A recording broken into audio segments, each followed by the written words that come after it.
구독자 여러분 안녕하세요. 블랙입니다. 오늘은 달러, 금, 채권이 동시에 하락하는 이유, 연준은 새로운 카드를 내밀 것인가? 라는 제목으로 영상을 시작해보겠습니다. 최근에 대표적인 안전자산인 달러가 하락하고 있습니다. 그리고 달러뿐입니까? 금도 하락하고 있고 또 다른 안전자산인 미국의 10년 만기 채권 금리 역시 상승하고 있습니다. 채권 금리가 상승했다는 것은 채권 가격이 하락했다는 말입니다. 왜냐하면 과거에 금리가 낮았을 때 채권을 사뒀던 사람들은 최근 금리가 올랐기 때문에 상대적으로 금리 측면에서 손해를 본 셈이기 때문에 채권 가격은 하락한 것이나 다름이 없습니다. 그리고 안전자산인 달러, 금, 채권이 모두 하락하자 반대로 위험자산인 미국 주식은 상승하는 중에 있습니다. 4개를 종합적으로 살펴보겠습니다. 최근에 4월, 5월 2달 동안 안전자산인 달러, 금, 채권은 모두 횡보하고 있었습니다. 하지만 경기 회복에 대한 기대감, 시중에 풀린 유동성의 힘에 의해서 미국 증시는 꾸준히 상승을 해왔습니다. 그리고 최근에 안전자산 삼형제, 달러, 금, 채권이 모두 하락세에 접어들자 미국 증시는 보란듯이 더욱더 큰 상승을 펼쳤습니다. 세상에 돈의 총량은 정해져 있습니다. 그런데 안전자산인 달러, 금, 채권에서 돈이 빠져나갔기 때문에 이 돈은 자연스럽게 위험자산인 주식으로 흘러갔던 것입니다. 그렇기 때문에 우리는 단순히 주식만 생각해서는 안 되고 안전자산인 달러, 금, 채권의 가격도 계속해서 체크할 필요가 있는 것입니다. 저는 그 중에서 대표적인 안전자산인 달러에 주목을 해보겠습니다. 최근에 코로나 완화로 인해서 경제 재개에 대한 기대감으로 인해서 안전자산인 달러의 수요가 감소하면서 약달러 현상이 벌어지고 있습니다. 그리고 연준에서 무제한으로 달러 유동성을 공급해왔기 때문에 달러의 무제한 공급은 수요 공급 법칙에서 가격 하락, 즉 약달러를 유발했던 것은 사실입니다. 그리고 최근 들어 무역 전쟁 분위기가 조금씩 완화되고 있기 때문에 이것 또한 안전자산인 달러의 약세를 불러왔다고 봅니다. 이건 지난 영상에서 말씀드렸던 것인데요. 너무 복잡하지 않나요? 그냥 편하게 돈값이 하락했다, 달러의 가격이 하락했다, 달러에 대한 투자 장점이 떨어졌다, 이런 식으로 생각하시면 편합니다. 2008년 서프라임 경제 위기 이후 달러 인덱스는 꾸준히 상승을 해왔습니다. 도대체 왜 이런 일이 발생했던 것일까요? 그 이유는 2008년 이후 미국만 나홀로 성장을 해왔기 때문입니다. 세계 경제 위기를 가장 빠르게 극복한 미국은 2015년 12월 달 금리 인상을 시작했습니다. 이때 유럽과 다른 신흥국들은 금리를 추가적으로 내리냐 마냐 이런 논의가 한창이었는데요. 미국만 혼자 금리를 인상했습니다. 그만큼 미국이 전 세계에서 가장 잘 나갔던 것입니다. 그래서 이러한 금리 인상 분위기 속에 2014년부터 달러 인덱스는 급격하게 상승을 해왔습니다. 그리고 2018년도부터 미중 무역 전쟁이 본격적으로 시작이 됐었죠. 미국이 중국을 때리자 사람들은 세계 넘버2인 중국에 투자를 하지 않고 그 돈을 다 미국에 투자를 했습니다. 그 결과 위안화의 가치는 떨어졌고 상대적으로 달러의 가치는 상승을 했던 것입니다. 2014, 15, 16년도에는 유럽과 신흥국들의 자금을 빨아들였고 2018, 2019년도에는 중국의 자금을 빨아들였던 것입니다. 그런데 최근에는 조금 이상하죠. 2018, 19년도와 동일하게 미중 무역 전쟁을 일으켰음에도 불구하고 오히려 약달러 현상이 유발되고 있습니다. 이것은 트형의 재선이 얼마 남지 않았기 때문에 사람들이 미국이 중국을 그렇게 크게 때리지 못할 것이다, 이런 인식이 강하기 때문입니다. 그리고 미국이 중국을 때리면 때릴수록 오히려 미국이 손해일 수 있다, 이런 인식이 사람들 머릿속에 박혀있기 때문에 사람들은 함부로 중국에서 자금을 빼서 미국에 투자를 하지 않는 것입니다. 게다가 지금 시중의 유동성이 너무 많이 풀려 있습니다. 이러한 무제한으로 풀린 유동성 공급은 달러 약세를 계속해서 불러오고 있는 것입니다. 이런 약달러 현상이 계속되면 미국 입장에서 자본 유출을 우려할 수 있는 상황이 올 수도 있습니다. 그리고 기축통화의 지위도 흔들릴 가능성도 있겠죠. 그럼 약달러를 강달러로 다시 만들 필요가 있는 것인데요. 그렇기 위해서는 유동성 공급을 오히려 축소해야 하고 미중 무역 전쟁을 더욱더 크게 일으켜야 하는 것입니다. 그런데 이건 역시 큰 부담이 있습니다. 미중 무역 전쟁을 지금 상태에서 더 크게 일으켰다가는 미국도 무사하지는 못할 것이기 때문입니다. 게다가 지금 코로나 위기가 완전히 끝난 것이 아니기 때문에 연준에서도 함부로 유동성을 축소할 수 없는 상황입니다. 그럼 지금 연준 입장에서는 강달러냐 약달러냐 여러 가지 고민이 많을 거라 봅니다. 이것을 좀 더 쉽게 이해하기 위해서는 달러와 채권 금리를 함께 살펴볼 필요가 있습니다. 여기에서 파란색은 미국의 10년 만기 채권 금리이고 갈색은 달러 인덱스입니다. 달러 인덱스와 채권 금리는 반대로 움직이는 것을 알 수 있습니다.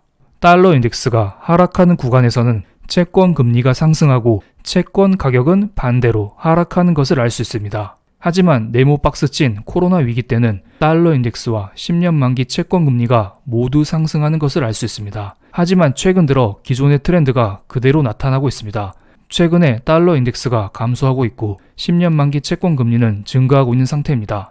최근에 미국 재무부에서 채권을 계속해서 찍어낸 문제도 있지만 기본적으로 돈의 값인 달러 인덱스가 감소하게 되면 사람들은 미국 국채를 팔게 됩니다. 즉, 돈 값이 떨어지기 때문에 더 이상 채권이 안전자산의 역할을 할 수 없게 됩니다. 그렇기 때문에 채권 금리가 상승하고 이것은 곧 채권 가격의 하락을 의미합니다. 채권의 프로세스를 간단하게 정리해봤습니다. 이거 5월달 영상에서 한번 설명드렸던 것인데요. 정부 입장에서 여러분에게 채권을 발행하게 되면 여러분은 정부에게 돈을 주게 됩니다. 그럼 정부는 여러분에게 다시 이자를 주죠. 이때 이자가 뭘까요? 바로 여러분이 채권을 샀을 당시에 10년 만기 채권 금리입니다. 그렇기 때문에 최근처럼 10년 만기 채권 금리가 상승하는 구간에서는 정부 입장에서 여러분과 같은 투자자들에게 돈을 더욱더 많이 줘야 합니다. 물론 과거에 채권을 샀던 여러분에게 해당되는 것은 아니고 앞으로 상대적으로 높은 금리의 채권을 살 사람들에게 정부에서 높은 금리의 이자를 줘야 된다는 것입니다. 어쨌든 채권 금리가 상승하면 정부 입장에서는 이자 지불에 대한 부담감이 커질 수밖에 없습니다. 그렇기 때문에 미국은 10년 만기 채권 금리를 최대한 낮게 유지하는 게 키 포인트입니다.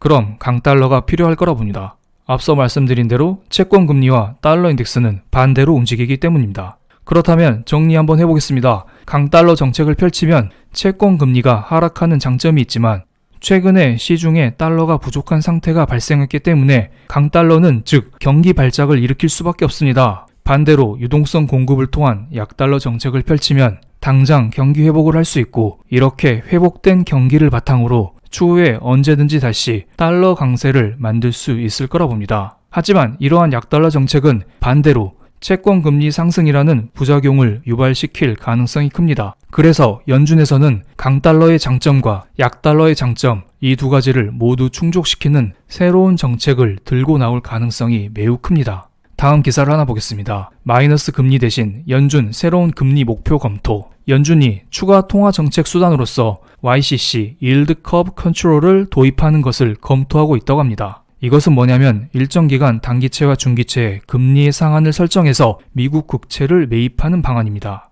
예를 들어 설명을 해보겠습니다. 연준에서 이런 말을 하는 것입니다. 미국 10년 만기 국채금리 0.75% 이상으로 올라갈 순 없어. 우리는 0.75% 아래에서만 관리를 할 거야. 지금 미국의 10년 만기 채권금리가 0.893%입니다. 그럼 연준에서는 이 채권금리를 0.75 아래로 내리기 위해서는 어떤 행동을 해야 할까요? 채권금리를 떨어뜨려야겠죠. 즉, 채권 가격을 상승시켜야 됩니다. 채권 가격 상승을 위해서는 누군가는 채권을 많이 사줘야 됩니다. 수요 공급 법칙 잘 기억하세요. 가격을 상승시키기 위해서는 공급 이상의 수요가 발생해야 됩니다. 즉, 채권 금리를 떨어뜨리기 위해서는 연준은 더욱더 돈을 많이 찍어서 시중에 풀린 채권을 매입할 거라 봅니다. 양적 완화와 조금은 비슷하지만 연준이 일종의 포워드 가이던스를 제시한 꼴입니다. 즉 0.75% 이상으로 채권 금리가 올라가기만 해봐. 우리는 그 이하로 채권 금리를 떨구기 위해서 계속해서 채권을 매입할 거야. 계속해서 돈을 찍어낼 거야. 이런 논리입니다. 방금 전 기사를 계속해서 보겠습니다. 코로나에 따른 경기 침체가 장기화될 거라는 우려 때문에 YCC Yield Curve Control이 논의되고 있다고 합니다. 그리고 지금 코로나로 인해서 타격받은 경제를 살리기 위해서는 미국 재무부에서 2분기에만 3조 달러, 3분기에도 수천억 달러를 추가 차입한다고 합니다. 이러한 달러의 추가 차입은 대부분 국채 발행을 통해서 이루어지겠죠. 국채를 발행하면 국채 금리가 상승할 수밖에 없습니다. 즉, 국채 금리를 진정시키기 위해서는 YCC의 도입이 필수적일 거라 봅니다. 만약에 YCC를 도입하지 않으면 추가적인 미국 국채 발행으로 인해서 미국의 10년 만기 국채 금리는 계속해서 상승할 것이고 이는 곧 미국 정부의 부도로 이어질 가능성이 크기 때문입니다. 다른 기사를 하나 보겠습니다. 뱅크 오브 아메리카에서는 연준 9월 달에 YCC 정책을 도입할 가능성이 크다고 말했습니다. 이미 호주와 일본에서는 YCC를 도입해서 잘 실행하고 있습니다.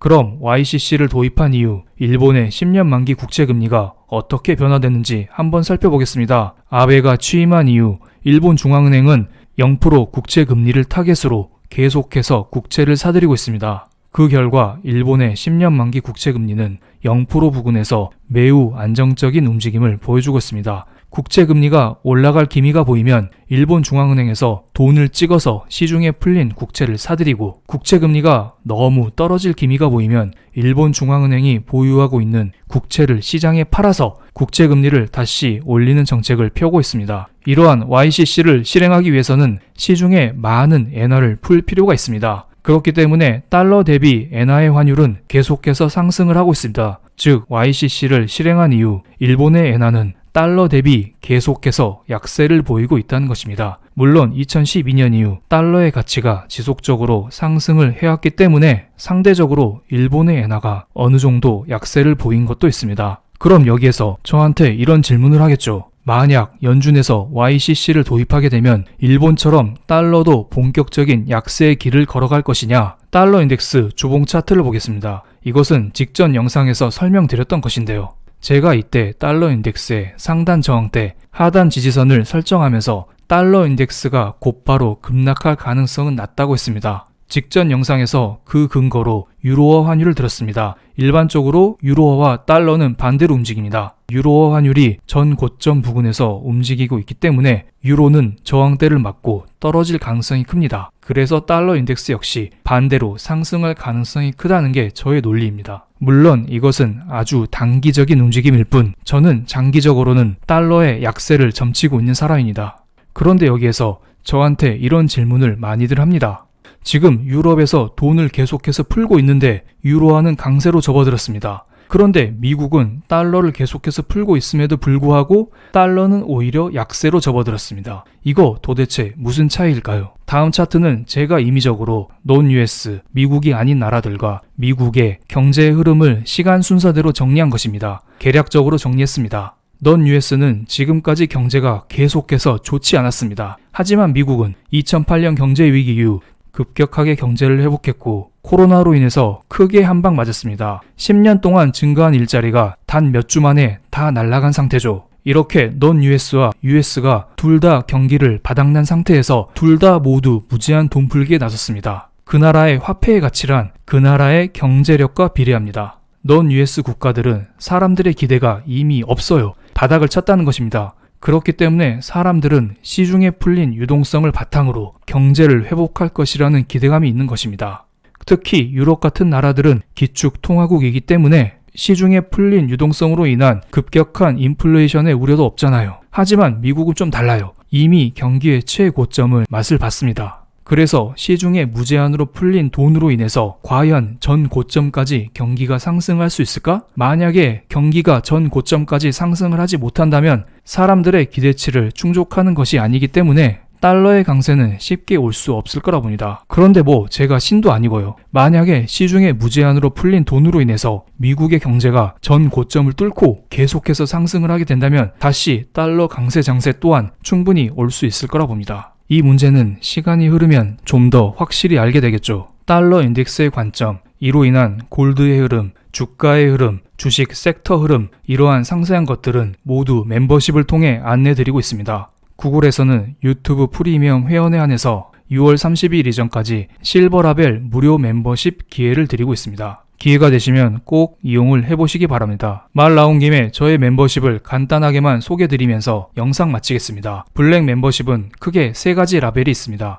실버 라벨, 골드 라벨, 블랙 라벨이 있습니다. 실버 라벨은 한 달에 한 번 이상 멤버십 전용 라이브를 하고 있습니다. 아마 이번 주에 할 것 같습니다. 라이브를 통해서 주식 이야기, 부동산 이야기, 금리 이야기, 채권 이야기, 여러 가지 측면에서 여러분과 허심탄회하게 이야기를 하고 있습니다. 그리고 하루에 한 번 이상 멤버십 커뮤니티 게시판을 통해서 그날의 주가 흐름, 섹터 흐름, 금, 채권, 부동산 여러 가지 이야기를 해드리고 있습니다. 골드라벨 회원분들은 실버라벨 혜택에 이어서 추가적으로 하루에 2번 이상 실시간 주가 흐름을 분석해드리고 있습니다. 그리고 한 달에 2번 이상 재테크 스터디 영상도 제공해드리고 있습니다.